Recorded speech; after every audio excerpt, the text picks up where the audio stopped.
And hard and you aiming for the seven figures. Hear from the experts who know how to deliver success stories, plenty advice. Time for you to rise.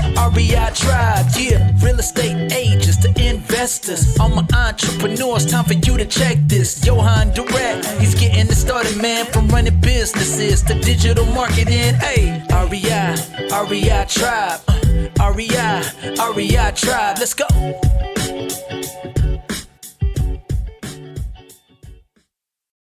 Hey guys, welcome back to this new episode of the REI Tribe podcast. Today I have a very special guest, Alex, that is coming from Orlando, Florida. So, man, first of all, welcome to the podcast. Thank you for being here today. Thank you for having me. I appreciate it. All right. So, we're going to talk about a lot of different things today. I know that you have a lot of value to share with the audience because you've been in the real estate industry for a while. You touch a lot of different topics from, wholesaling, fix and flip, and now you're really specialized in the self-storage. But first, before we get started, can you share with the audience a little bit about, your beginning? How did you get started in real estate? Yeah, so I was in sales. I was doing timeshare sales, and I heard a radio ad on how to buy houses with no money down. So I went to that course, bought a course, started implementing the course, quit my job, started doing some wholesaling, was missing something in my business, worked for somebody else, got a job working for somebody else for a couple of years, really ran his whole wholesale business, quit that, started doing my own wholesale business, and all through really educational masterminds, group coaching, was really able to continue to progress and grow my business and treat it like a business and continue to add multiple bolt-on businesses to my company. And, so we went from wholesaling, just me and my brother, to having a team of 16 to now having multiple businesses. And now I'm pretty much out of the day-to-day of the wholesale operation where I focus on self-storage, and my brother's over there running the day-to-day of the wholesale operation where we do 20 to 30 wholesale deals a month. Wow, that's a pretty big operation. Amazing. So you're saying that you started in the timeshare industry. Do you think being in the timeshare, because that's an industry, that's a niche that we don't really talk about. Do you think it was a huge part of your success starting in timeshare? Because it seemed like it's very competitive. I feel like it's really a hustle to be in this niche. So what do you think being there bring to your wholesale operation? So I think the wholesale operation, is all sales and marketing. So it's all sales and marketing. So with the timeshare, we were doing face-to-face sales. So they would come to us. We would have a 15-minute, build rapport, make them your friend, build trust, kind of give them a preempt of what's going on in the presentation. Then they would go into a presentation room for an hour and a half where someone else does a presentation. Then they come back to us and we have to close them. And it's a one-day close. There's no coming back. And essentially, it teaches you a lot on sales. And, going in, I always had a business sense and had some kind of thing, with sales, some, experience with sales. But being in this environment was really what kind of ignited it in me, and being around with other people I've worked with. So one of my business partners now was one of my bosses back then. Oh. And he really taught me a lot in sales. Some other guys, top guys in there, John, Britt, he helped me, fine-tune my sales skills and giving me books and continue to educate myself in that sales process. And all I did really was listen to what other people were saying and just kind of regurgitating it into my own words. And I also was using the product, and I believed in the product. And so I had a lot more conviction. And so with the wholesale operation, that's kind of what we do. The same thing is we have how I taught my brother for the past 10 years was him hearing everything I'm saying, him hearing my pitches, me going through the conversations with these sellers, taking them to appointments. And that's the same thing how we trained our people up here in our office, is just kind of, hearing us on the phones and teaching them by kind of taking them through our processes. They're shadowing you for a while. They're listening to your calls and a lot of role play and stuff like that. Exactly. Yeah. Exactly. Okay. How did you felt about this transition from doing in-person sales, because you're saying that people were coming to your office, to then transitioning to wholesaling that is mostly on the phone? I know that it's something that I personally struggled with at the beginning. being used to do like in-person sales to transitioning to doing nationwide wholesaling and closing deals on the phone, it had an adaptation period. Did you experience the same thing? Not so much, because I've been doing this for like 12 years. So this on the phone is kind of like a newer thing in wholesaling. So back in the day, you went to appointments. So I was driving around from appointment to appointment doing face-to-face sales as well. Yeah. So it was very easy transition when I first got into wholesaling, because it was all appointments in the seller's home. So it was very easy. I was very used to it, and I was very successful. I used to tell my brother, I was like, every appointment I go to, I'm getting a contract. Like I'm pre-arranging, that prep call is ahead of time. So I'm pre-arranging, setting up, make sure they are willing to sign if we come to an offer, if all parties who are on the deed are there and available to sign. And so, every time I pretty much went on appointment, I was like shooting like 75, 80%, because, we pre-framed the conversation up front that when I go there, if these things are exactly how we line them up to be, then we're going to move forward with a today offer, essentially. Okay. And so you're not losing any time going to appointment that are not qualified. You pre-frame everything on the phone, and then when you go there, you really go for the close.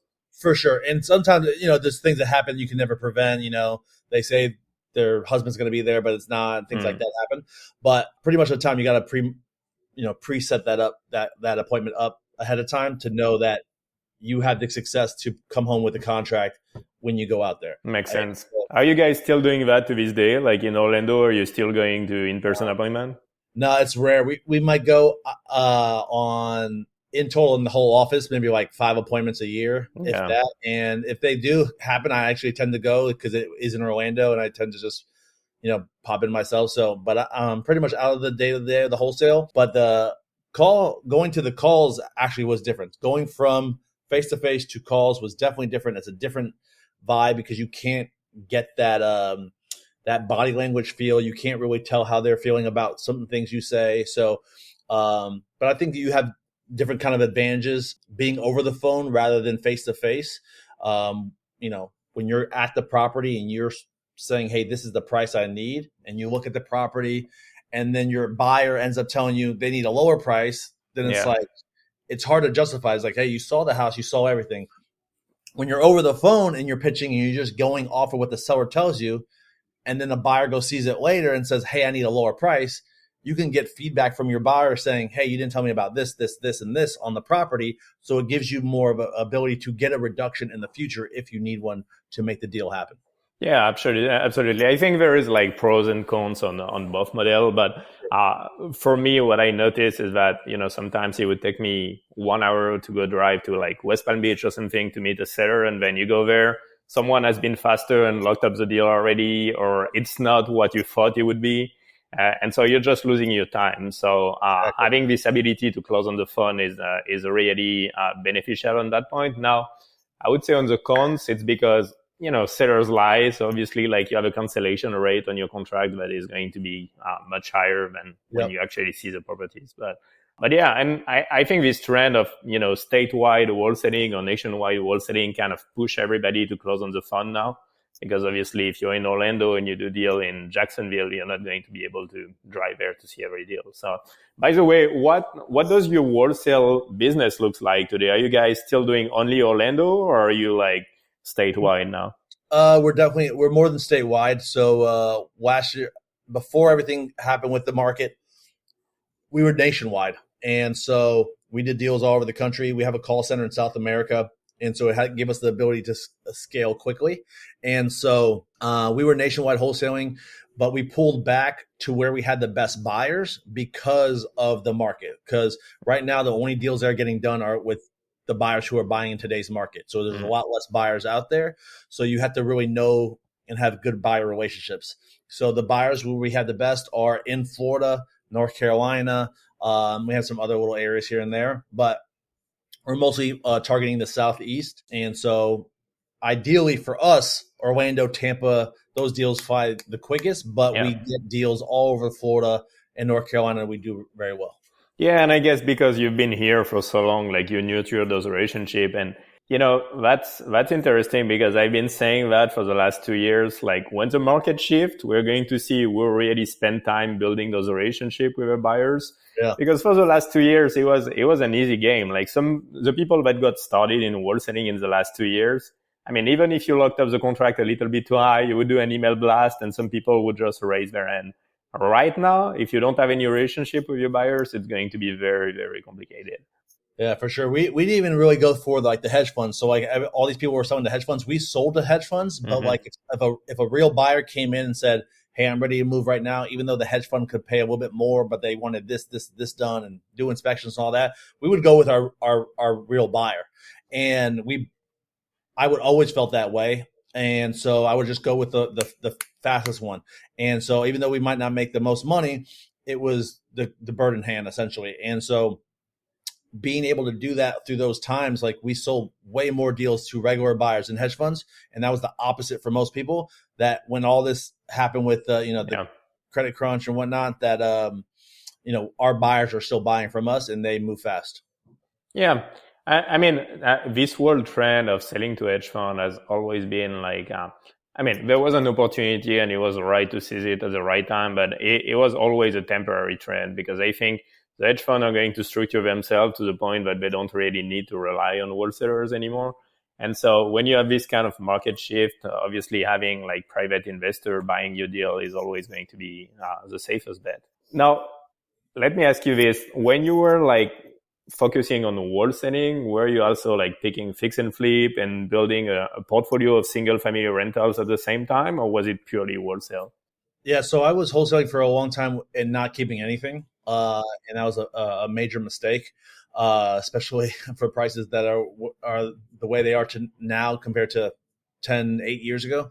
But I eventually in 2017 is when I started buying and taking down my own assets. And so it was mostly through creative financing that I was buying those properties. So was really mastered creative financing, learned it for a lot of time, studied it, and then started implementing it and taking it down for myself. So the moments I started making a lot more offers that way, I started buying some assets for myself to keep. And then during that same time period, I was also buying properties and raising private money to do rehabs. And the combination of those two things, private money and creative financing, can really allow you to quickly grow a portfolio. Yeah, absolutely. And it's always strange that people want to be fit in a box in this industry, I'm a wholesaler or I'm a flipper. Because at the end of the day, it just exit strategy. You should be able to like market, find a property, and then decide if you want to keep it, take it down, do a wholesale, a flip, or hold it as a rental. So it's definitely the smart strategy. And I'm having a lot of those conversations on the podcast, and it's always the same thing. Everybody is always like, "Oh, look back like 10 years ago. If only I had held onto more properties," because we all like looked for the quick bucks. I mean, I came to this country 8 years ago, and I was doing flips here in South Florida. I'm looking at the condominiums that I flipped here between Fort Lauderdale and West Palm. They quadruple in value, and I was happy to make 10K back then. So it's definitely like a learning lesson, and it takes time to get to this point. But I agree with you. Creative financing is great. I think most people should get interested into it for some reason, like still like trying to fight in this pond of like cash buyers. And I think it's the smartest way to take done deals, especially right now with those high interest rates. Like when you can go and recapture those 3% loan that were made 2 years ago, or negotiate some terms and seller finance, it's really the best way. Yeah, and it works not only for single family, but like multifamily or commercial self storage. So we bought our biggest self storage facility, $5.5 million with 3% interest, 85% leverage, 3% interest, amortized for 30 years. Incredible terms that you would never get, from a bank, especially now. Yeah. And so like those, it makes good deals, amazing deals, and allows you to get into some deals that wouldn't pencil out if you had to go the traditional route of, getting bank financing, especially with today's rates. No, for sure. So having negotiated both residential and commercial, would you say that I feel like the sellers are a little bit more sophisticated, obviously, on the commercial side. So do you think this speech about creative financing, it's easier on commercial than it would be on residential? For sure. I think a lot of sellers with commercial are more aware of seller financing. Yeah. They might have even bought their property with seller financing in the past or bought properties in the past. I think the thing with commercial is it takes a lot more time. I think the pain for sellers, especially in self-storage, is there's not as much pain. It's very recession resistant business. And so a lot has to go wrong either in that seller's life or with the property for that property to be in pain. And so, it's more of a building relationships and just getting the seller, matching what the seller wants with your offer. So, okay. And so the facilities that you bought so far, what was like the avatar of seller? Is it someone that wants to go to retirement so they don't want to self-manage this anymore? Or is it just like some kind of distress like we would know in residential? Yeah, it's mostly the ones have purchased have been mostly retirement. Like they're retiring. A lot of the folks have been working at the property. Like literally they're meeting the customers. They don't have a manager in place. They're operating the property and it's like their day to day in their life. And so a lot of these folks are like, hey man, I've been doing this for 20 years. I'm really trying to, go on vacation now and enjoy life. Or I built up this business and now it's my time to go. And so a lot of the properties we bought have been 90% occupied, very full, but their rates are below and they also have low expenses because they're doing everything. So there's like a mirror of like, hey, we're going to actually have an increase in expenses, an increase of taxes, insurance, but our rents are also going to double because their rents are so low. So there's a little bit of a mix. So you got to see where the add value is and where it makes sense. But essentially, the majority of those folks have been retirees. And I have some buddies of mine who've bought some properties from like divorce situations and then done really, really well. We're actually buying one property right now. We're under contract in that's the seller's in a divorce and he has to sell it, because of all right, makes sense. So it's mostly mom and pop's operation, if I understand correctly, because they've been working in it for so long. They're probably like not up to date on like the latest technology or to automate everything. So you come with your structure and your processes, and basically you're going after this upside. Like you're looking to perfect the operation, lower the operating expenses, and increase the income, right? Correct. Yeah. And just like most people, like when you buy houses from folks and they're like, oh, I had this tenant for like 10 years and they never want to raise the rent. They're at 10 years ago rent. Well, with same thing with storage, like they're full. If they have no debt, very little debt, they're happy. They're not trying to force people. They've made relationships with these people for 10 years. So they really don't want to raise their rents. And so essentially they're not pushing the income where it needs to be. So with us, we use automation for finding new tenants, new clients to get in there easily, to book facility, to book units. We utilize, Google PPC marketing to bring in new clients. And a lot of these folks don't even have websites. And so, and then also we eliminate like having a full-time employee. With all those systems and automations and technologies, we don't need a full-time employee. And a lot of the properties we have purchased have had, the seller has been sitting there at the property 9 to 5 for 5 days a week. And they're 98% full. It's like there's not even a need for you to come in here. Yeah, they don't own a business; they own a job. Yeah, exactly. And it's just like they don't have the realization of what can be done. So we definitely want to stay on top of line with the technology and automations. And I just had a conversation just earlier this morning with somebody else who's developing a new software for people with self-storage. So there's a lot of things you got to stay up to date on, and a lot of technology you can use to help you manage these properties more efficiently. Oh, for sure. I actually just ran for the first time a storage like a month ago, and I never used that before. And I was like, oh, I need some extra space to, get rid of stuff. I did it on the app. It took me 5 minutes. 5 minutes later, I had like a notification. Okay, your storage is ready. The lock is there. You go there, this unit, you pick it up. The lock was waiting for me. Like everything was done online. It took me literally 5 minutes. That's amazing. That's exactly what we do. And you don't have to see anybody. You don't have to talk to anybody. You get the gate code there. You go right in and it's that simple. So it's a very better way to do things. All right.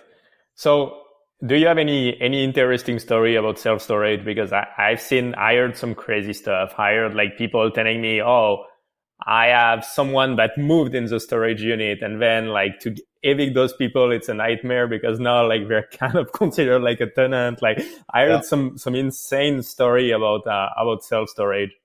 We've purchased 3 or 4 that had people living in them. The one that was kind of like the worst situation was this property in Tampa. It was literally almost like a nightclub on like Friday nights. It was literally like there's people hanging out there, and it was wild. There's prostitutes. There was old people living in there in the homes, in the units as their home. And it was a big turnaround. It was our biggest turnaround at that property.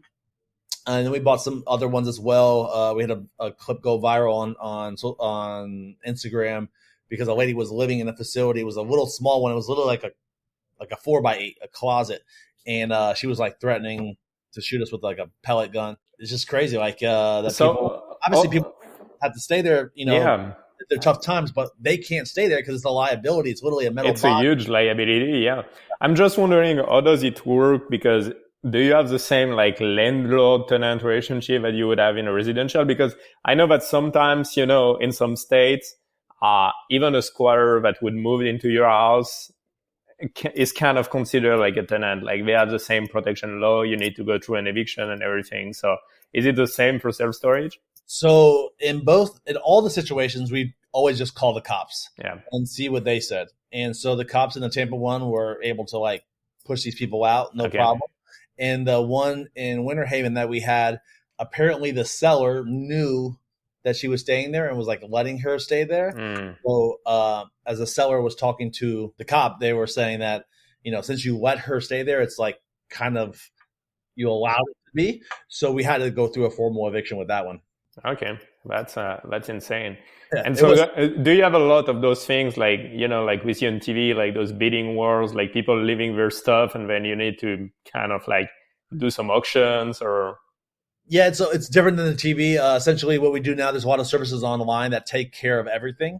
And essentially our manager with our boots on the ground, after they give all the proper notices, they essentially cut the lock, take a picture of the items inside, give it to the online service. The online service does all the newspaper, requirements, and then schedules an online auction. So they just post pictures online, people bid online, and then whoever wins the bid comes out to the property, and they have like 24 hours to remove all the items. And essentially, that's it. So I've never even been to one. We haven't even really done that many. We've owned 9 properties, and I feel like we've maybe done 5. Yeah, it's like residential like auction. Everything is like on auction.com or those websites. Exactly. I miss this time where we would just go to the courthouse and there was a fight every time. That was fun. Less competition. Now it's worldwide competition. Yeah, absolutely. So you're saying that you don't need now to have like one employee in every facility because basically with technology and everything, you can kind of like have your manager control several facilities. Does that mean you're able to like really buy facilities anywhere in the country, or are you still like staying in Florida? No, we're buying. We're marketing throughout the country, so we always need a boots on the ground. So like a manager, boots on the ground, somebody on site who's gonna be looking at the property. And on different properties, depending on the size, you might have them go every day or every other day or whatever it may be, or a couple hours a day. And essentially, they're the ones who make sure the property is clean, the property is safe, it's locked up. They look for properties that come empty, because not everybody notifies you that they moved out. And so they're looking for, empty units, things that are missing locks, making sure the property's safe, clean, the lights are on, the lights are working, there's no damage to the property, and they're just constantly checking on the property. And then they help out here and there when people need it. Not everybody is internet savvy, so someone might need help getting to their unit or meeting at their property for whatever reason. And so they just handle kind of the day-to-day on that side. But relatively, the hard part about storage in the beginning is just like the initial takeover. getting everybody used to the new systems, the new processes. And then after that, it's pretty easily maintained.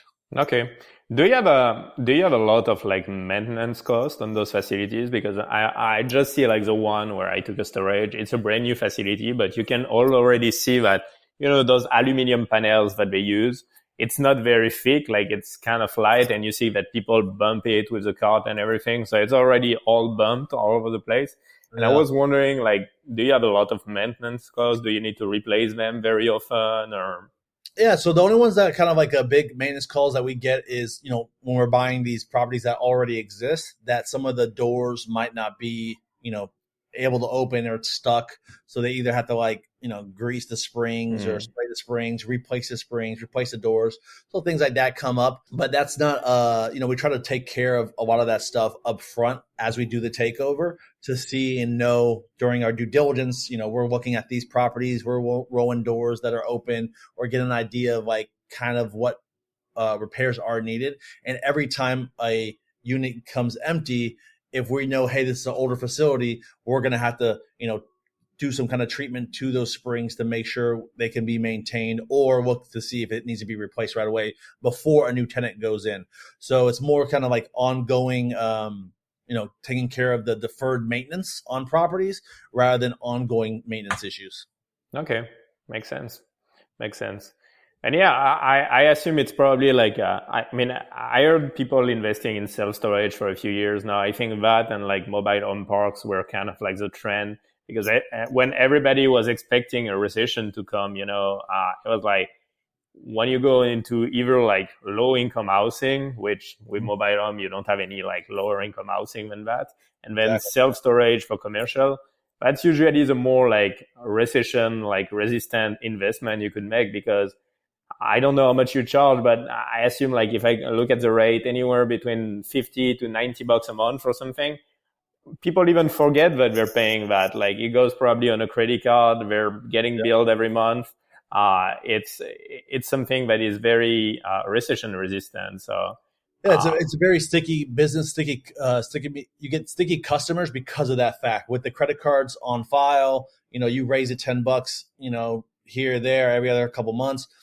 It's just kind of forgotten, and the pain of removing your items is high. So it's like, man, it went from 90 to 110. Now am I really gonna go move all this stuff? Okay, where am I gonna put that stuff? Or if I'm gonna rent a truck, move, like take a day off. Yeah.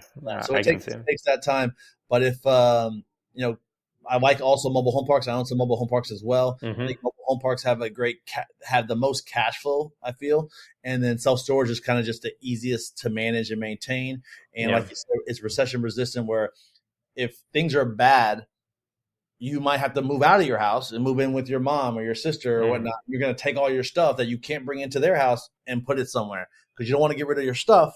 You want to keep your stuff, but you're in a bad situation. So you can pay the $100, $150 a month to keep your stuff there until you can save up more money and get your own house, or the market changes or whatever. So in both a good economy or a bad economy, storage is a good business.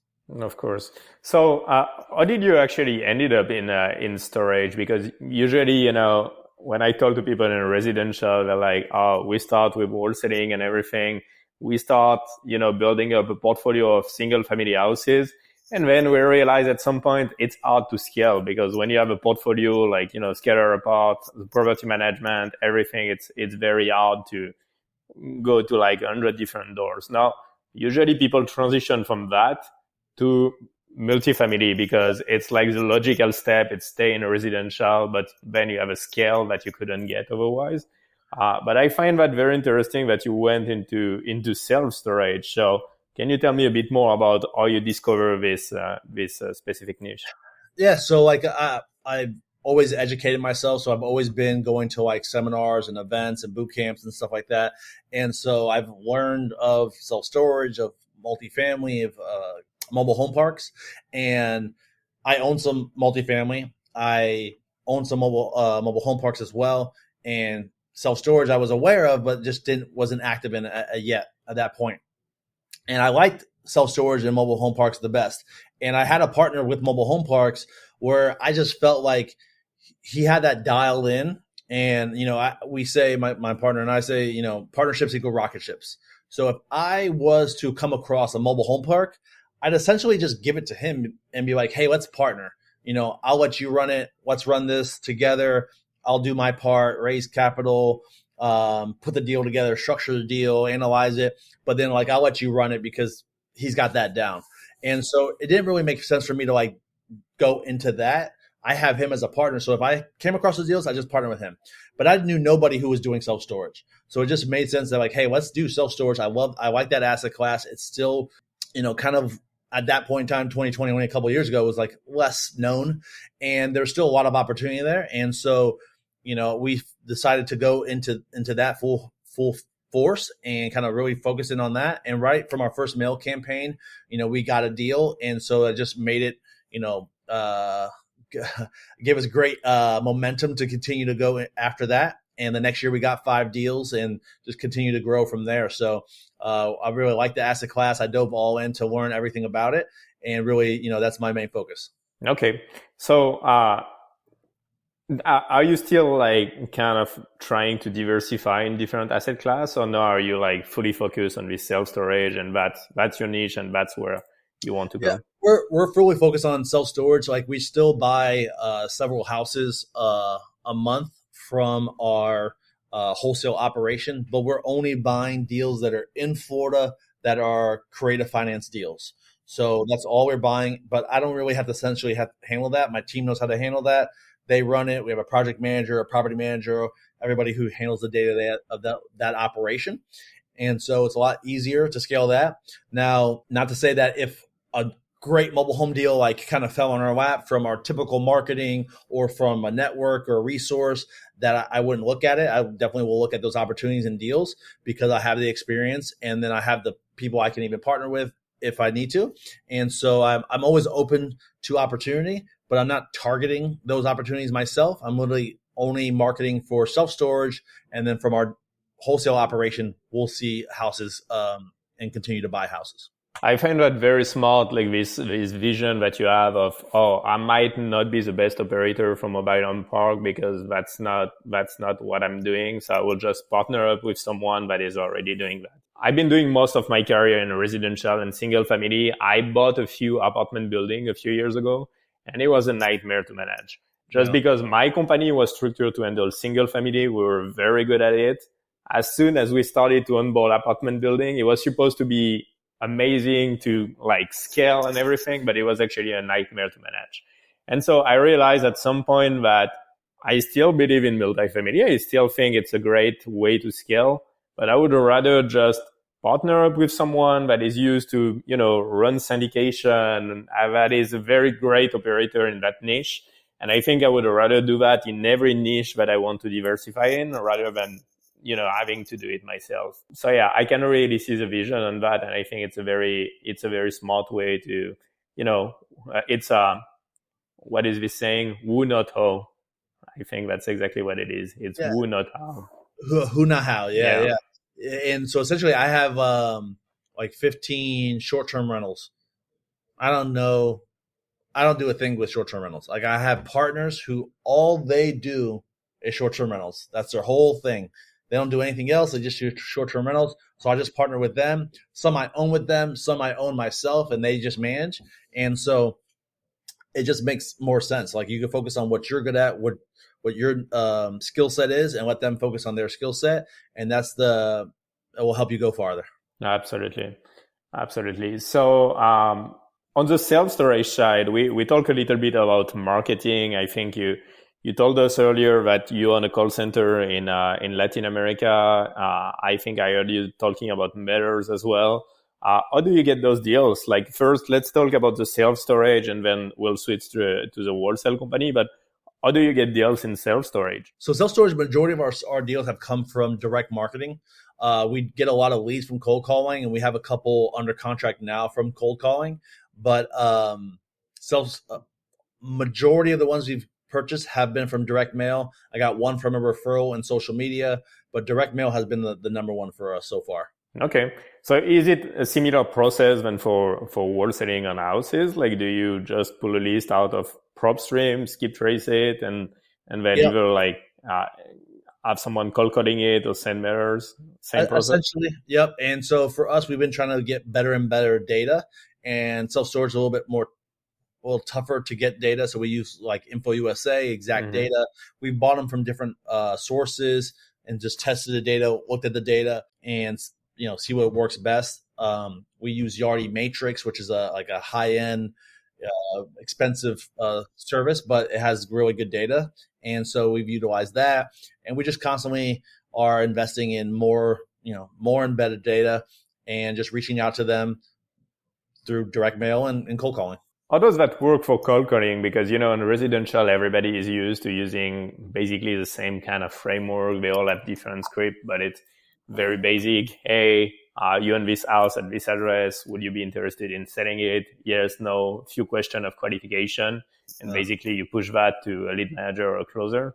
How does that work for self-storage? Because I assume, once again, the seller might be a little bit more sophisticated.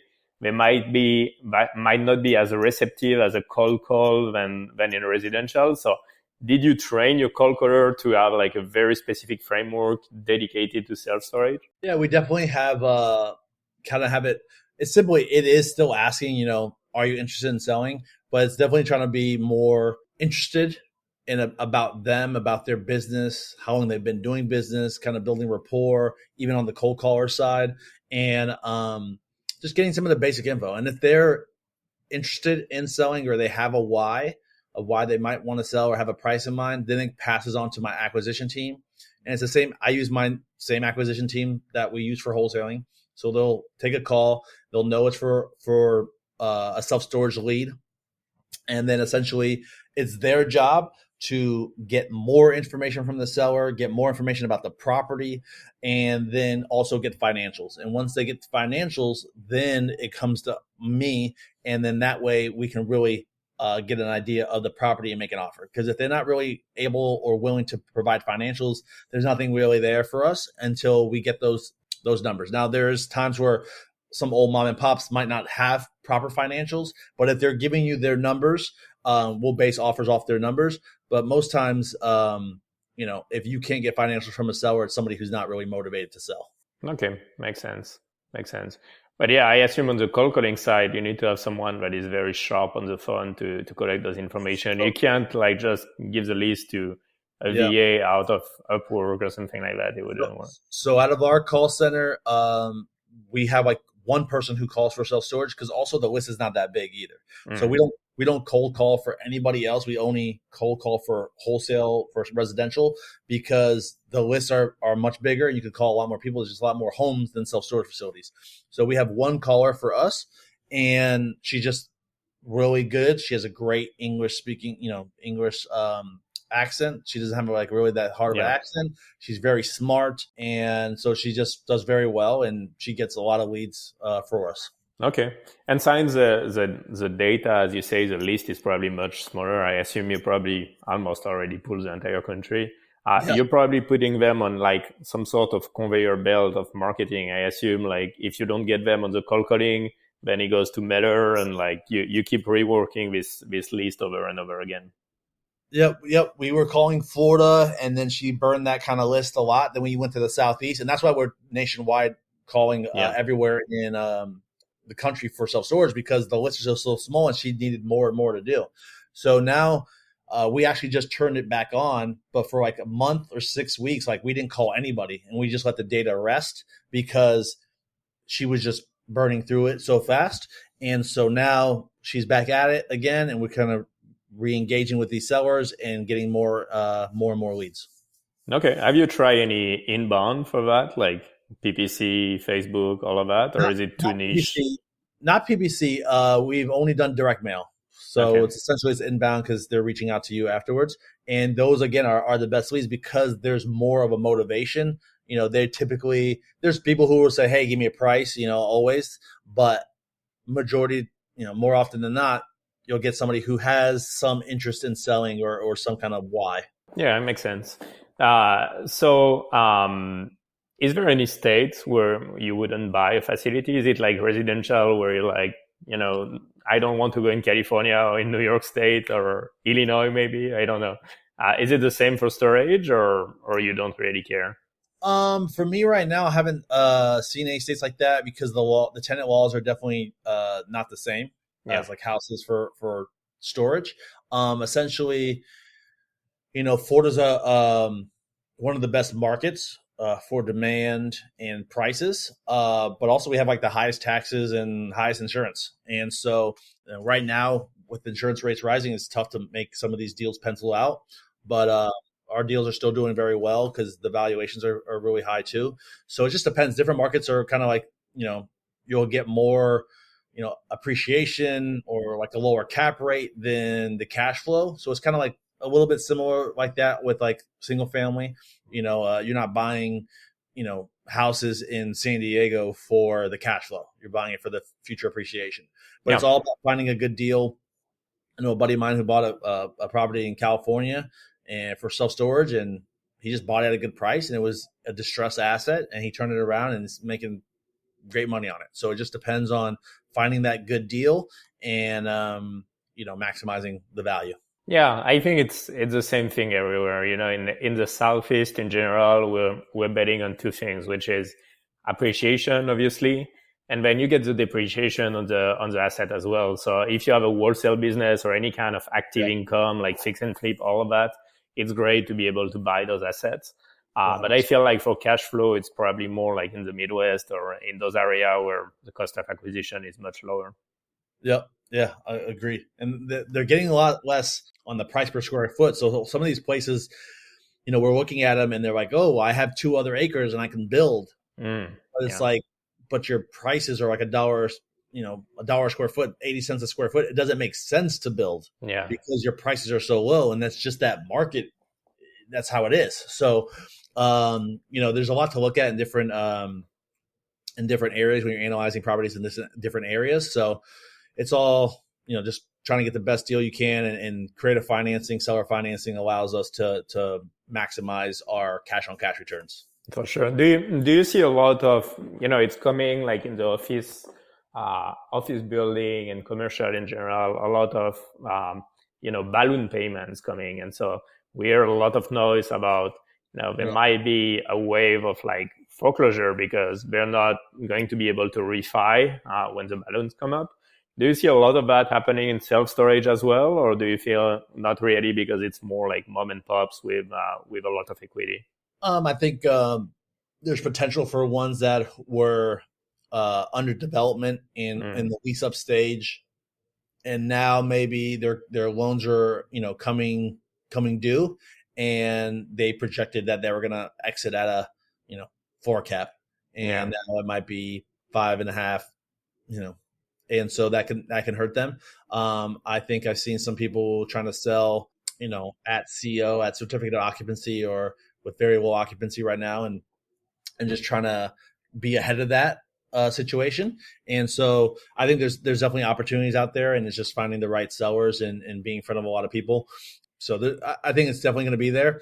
I think more so in multifamily than anywhere else. Yeah. But you gotta source those good deals. Oh yeah, I think there's going to be a lot of people underwater because it's been kind of crazy in the last 2 years, especially on multifamily. Like I've seen people buying at such low cap rate that it wouldn't make any sense today. So yeah, I think a lot of loans are going to be underwater.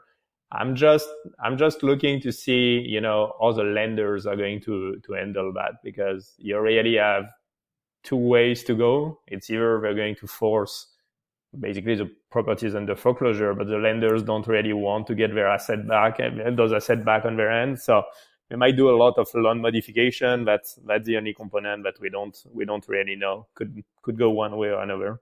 Yeah, a lot of times one of my buddies, he buys like toxic assets directly from the bank. So before they even like kind of get to that point, a lot of those times those banks could just sell off those assets for, I wouldn't say pennies on the dollars, but 70, 80%, cents on the dollar, and then give opportunities to these other people before it actually hits their toxic asset, books. And so there's definitely going to be opportunities. You've got to be able to, be aware of them. I think the people who are really going to get hurt are the people who bought in areas that were not ever 4 or 5 cap areas. And because the market was the way it was, they're like, oh yeah, everything's trading at a 4 or 5 cap, and it's like, Yeah. Outside of Oklahoma City, never was going to be a 4 or 5 cap, and like they were buying properties and expecting those kind of prices as if it was California, Florida, Miami, things like that. So I think those areas are going to be ones that are going to get hurt because you won't ever be able to sell those for those types of numbers. Yeah, absolutely. It's something I experienced first, and I did most of my career in the Midwest, in Detroit and in Cleveland, and I have some assets that I exited at 5, 6 cap, where really I bought them at a 10 cap, and 10 years from now they're going to be worth a 10 cap. They're never going to be worth anywhere near the 6 cap. But it was crazy. It was crazy for 2 years. There was a lot of liquidity out there. People were looking for ways to, invest this money. So, the market has been a little bit intense.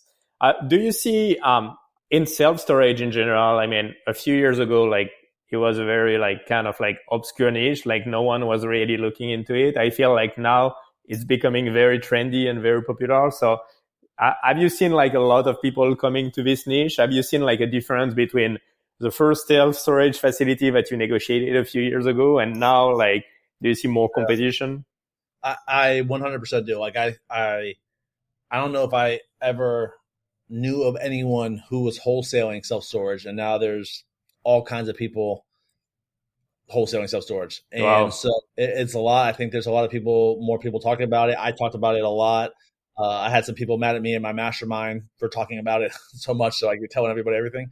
So I think it's just more well known, and then a lot of the big companies are buying each other. BlackRock, I think just sold to Public Storage, and so there's a lot just more news coverage on it. And with social media, like everything else right now, it's just puts more of a view on it, and so it's just a lot more known than definitely a couple of years ago.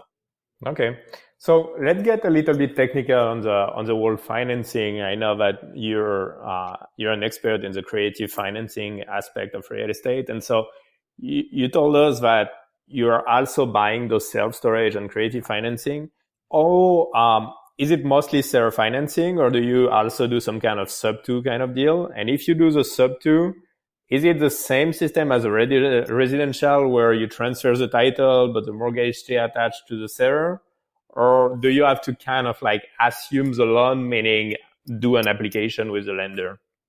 Yeah. So the majority of the ones I've done so far have been with the owner owned it free and clear, and we're getting a seller finance note. Now you can assume there's a lot more commercial loans that are assumable, and SBA is assumable. We're working on one with an SBA that's assumable loan. And then we have the one thing to look out for on being able to do the subject to for commercial is that for my commercial loans, every year I have to provide updated personal financial statements, updated financials on the property and how it's doing to the bank. Now, if that's going on with your seller you're taking the property over with, you have to make sure that, hey, I'm going to need your financials every single year to provide to the bank. Yeah. Okay, they can contact me instead of you now, but they're going to want your financials because you're on this property. So there's a couple different ways you can make it work. You can make them as maintain him as part owner of your new LLC. So the LLC you buy it in, he stays as an owner and, might not have any profit share capabilities, or, he could be a 1% owner, 10% owner, whatever you can negotiate to make it make sense. And so it is possible to do it that way and kind of do take over somebody's mortgage. 100% it can be done. There's just different ways and techniques to do it. It's definitely different than, taking over a homeowner's house mortgage. All right. Sounds good. Yeah, I feel like it's in commercial it's a little bit more complicated because the lenders are slightly different than in residential. We have on sub-2 in residential, it's kind of this gray area. Yeah, you can take over the mortgage. Yes, title is going to be transferred, but the due on sale clause is there, but it's kind of it doesn't happen very often. I think in my career, I heard of 2 times it happened or something like that. So it's very rare. But on commercial, I feel like the lenders have kind of like more like a closed look on the asset. And so you need to be a little bit more careful there. Yeah, and with the commercial side, it's more kind of a relationship based also. So like the lender probably knows the borrower a lot better. But there is also like I purchased a property from somebody who bought it subject to, and they bought the commercial loan. But the commercial loans most times are ballooned out every 5 years anyway. So you have to know what period of time you have left before that balloon ends anyway. Yeah. And you're able to get in quick enough because you might only need it for the entry, because especially with self-storage, you can do your add value very quickly. So if you can allow yourself to do it quickly and say, okay, well, I only need this to get into it for a year. There's so much add value I can do within the next 6 months to a year. Then I can refinance or sell it or do whatever I need to do on the backside. Then there's a lot of opportunity to do that. And so, it might be different asset classes, but for self-storage, relatively quickly, you can do a lot of the add value. Yeah, and that's probably where the playbook is. Like, you create the value, then you refi, you take out your equity, which is basically tax-free money, and then you put some long-term financing on it, and you refi every 5 to 10 years or something like that. Yep, exactly, 100%. All right, makes sense. Okay, so we have about like 10 minutes left. Let's just touch base a little bit on your wholesale business, because I know we have a lot of wholesalers in the audience, and so you're one of the few here in Florida that runs a very large wholesale operation. How many deals again? Yeah, you told me you were doing every month. We're closing like 20 to 30. We're picking up like 40, 50 contracts a month. Okay, wow, that's pretty good. So yeah, tell me a bit more about like what your organization looks like today. Like, what kind of marketing are you doing to go after those deals, and then what markets are you currently in?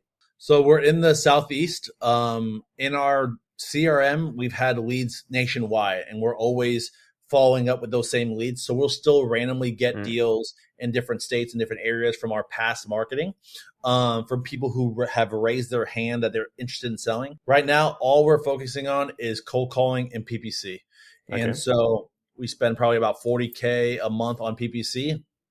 That's one of our best lead sources. But cold calling, since we own a call center, we have the ability to have a lot of callers call just for us.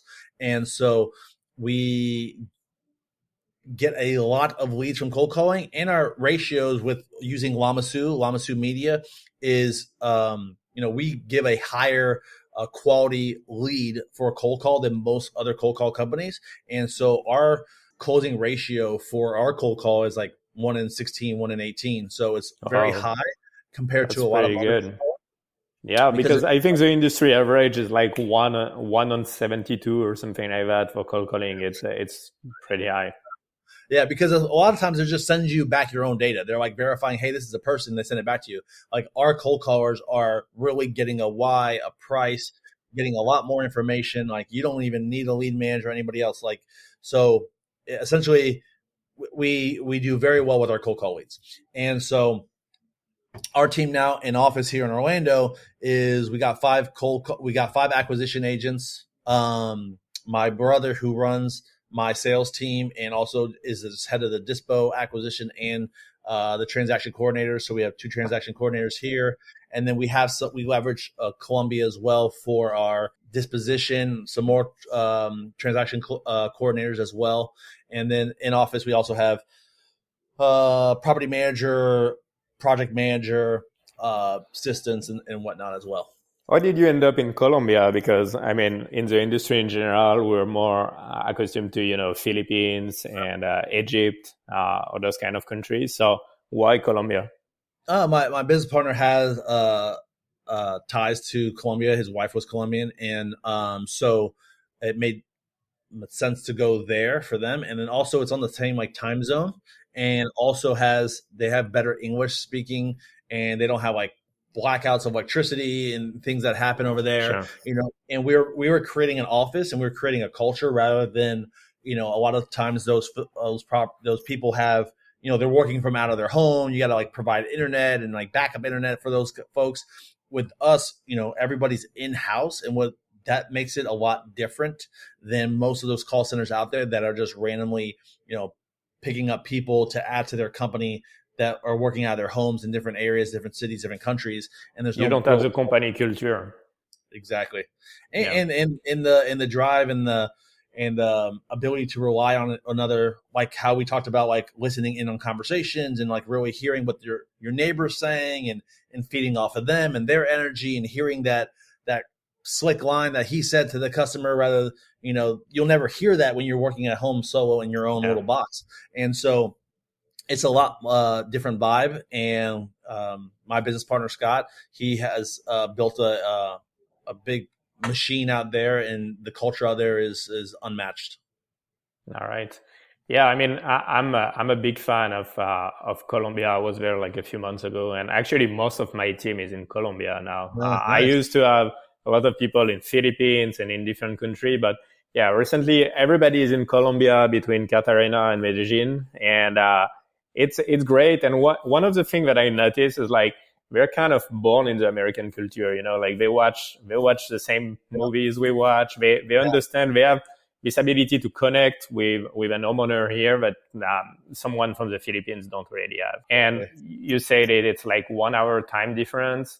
And another big asset, especially for guys like us that work here in Florida, that most of the sellers here in South Florida, for example, are Spanish speakers. So when you call, you end up on a lot of people actually speaking Spanish. So it's a good thing for them to be able to transition and serve customer in both language. 100%. Yeah, it's a good advantage. For sure. Absolutely. So just out of curiosity, we're talking about the insane rate that you have, the insane closing rate that you have on cold calling. What does it look like on your PPC? Probably like 112, 115, something like that, no? It's about the same, 115, 116. Okay. So you are actually able to get the same quality of lead pretty much on cold calling than you're on PPC. Yeah.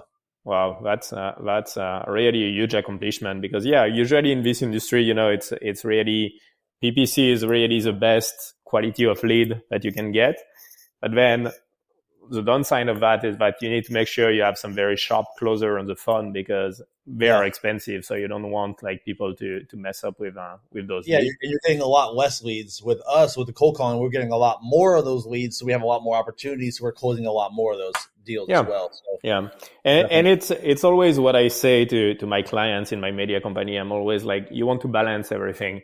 Don't put all your money on like inbound. You want to have cold calling as well, because you need to be able to like counterbalance. I think cold calling bring you more volume. Obviously, like most people are not going to be at a 1 or 15. We're going to be at 170 or 160, but they still need this balance between high quality lead and volume. Because at the end of the day, it comes with a repetition. You want closers to be on the phone all day long. You want them to have as many conversations as possible with sellers, because that's how they're going to really sharpen their skills. So I think it's a balance between everything. And then another thing is like, I don't know if you heard this term before of the Google slap, but every few years they switch the algorithm, and all of a sudden your ads that were performing at the top crash, and then it takes like a few weeks to put them back on. So you want to make sure that you always diversify your lead source. Yep, 100%. Yeah, we were doing direct mail as well, but we turned that off just because we have the capability of the call center, and it is expensive. But direct mail I do like, and I think it's something that if you had the ability to, and you should definitely do direct mail as well. So do you blast the same list on mail, or do you just like reach out to the one but you weren't able to skip trace, or those kind of like very niche list? Yeah, so essentially that's what we do now on if we can't reach them in any other way, or they were in our system and they said that they wanted to sell and now we lost contact with them, then we can reach out to those folks through direct mail, because a lot of these sellers are in like life situations. So like something's going on with them, so they might have to move, or they lost their phone, or they have their phone turned off. So like you always want to make sure that people are like, oh, they ghosted me. Like they got stuff going on. They might have like lost their job, lost their mother, lost their phone. Like there's just things that happen. And so you got to just kind of stay on top of them. And if you can't get a hold of them via the phone that you were using, then it's good to go back, skip trace them again, and then mail them or mail their family and call other sources to reach them. Absolutely. And it takes a lot of follow-up. And I assume that's why, even though you don't do nationwide marketing anymore, you're still closing some deals because those people are in your CRM and they're on the loop and you follow up with them. And I think that's where some people messed up. Like they call a few times a lead and then, they disqualify it right away. Where sometimes it takes 8, 9, 10 touches on the lead to close it. Maybe it's going to take a few years. So we've been closing leads that have been in the pipeline for 2 years. Likewise. So yeah, it's a lot of follow up. It's a lot of staying on top of the lead. And I always say, unless like someone threatened to like sue you or something, if you call them one more time, you keep them in the pipeline. They might not be ready today. They might be ready in a year. So 100%. Unless they cry or die, you keep calling them. Yeah, absolutely. So I know that you have a coaching program as well. Can you tell us a bit more about this program? Yeah, it's called Creative Investor, and so we just teach people how to take like their wholesale business and start like just not be a wholesaler and just start taking down assets. And also, even if you're not ready to start taking down assets, if you still need to keep making money and building up a stockpile of funds, allows you to know how to structure creative finance deals, so that way you can have more than one tool in your tool belt. If all you're doing is making offers, cash offers, and you're getting turned down again and again and again, because you're only looking for that very few who are willing and able to take that offer. Now that you have the ability, how to structure creative finance deals and offer where you can do seller financing, or you can come up in price because you can take over their mortgage. Well, then now you have more tools in your tool belt. And now from those same leads that you're already paid for, you can get more deals. So you can get more conversions out of those same leads. And that's another reason why we're 1 in 15, 1 in 16, is because we can get these sellers, give them different options to create win-win situations. So whether it's subject to seller financing, innovation, we're able to do these types of things, these transactions, and that's all we do is teach folks how to do that. So how to put more tools in your tool belt to convert more leads, and then give you the idea of like, hey, now take some of these leads for yourself, hold on to them so you can build wealth, you can build passive income.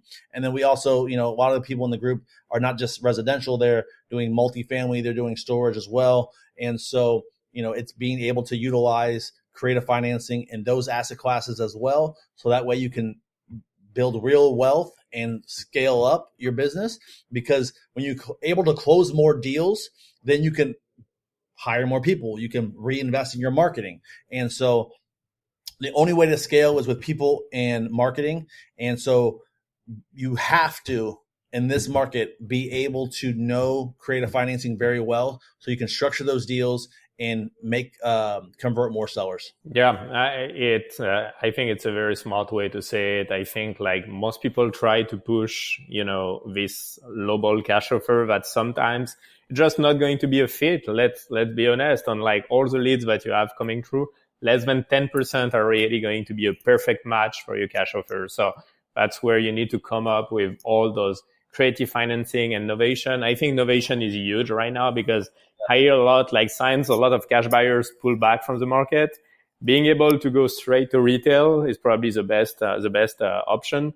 And I know that a lot of investors right now are actually putting in their contract all the language to be able to put it to the MLS, because that's probably one of the best way to dispo right now. So that's definitely skills that people should acquire. So we will link all the information about your coaching program in the description below. Listen, man, it was a pleasure to have you on the show today. I think we provided a lot of value to the audience.